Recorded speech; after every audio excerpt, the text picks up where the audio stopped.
Welcome to Samba Samba. Enjoy the video. You start by finding the F1 through F12 row and noting any small icons on each key. These icons tell you the alternate functions. Next, check whether your laptop has an FN key and an FN lock.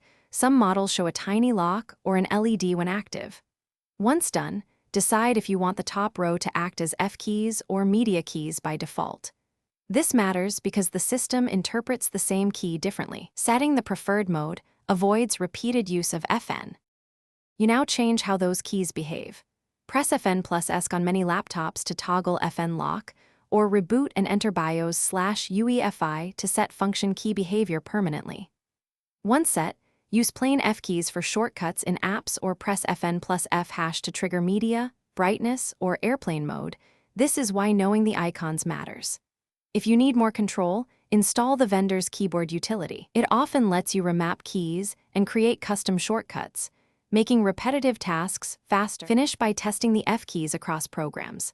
Try F5 to refresh a browser, F2 to rename a file, and FN combos for brightness and volume. If something doesn't work, make sure the keyboard driver and system firmware are updated, and recheck the BIOS/UEFI function key option. Many problems stem from mismatched settings. If issues persist, plug in an external keyboard to determine if it's a hardware fault. This quick isolation step saves time and points you toward the right fix. Thanks for watching. Consider subscribing if we helped you.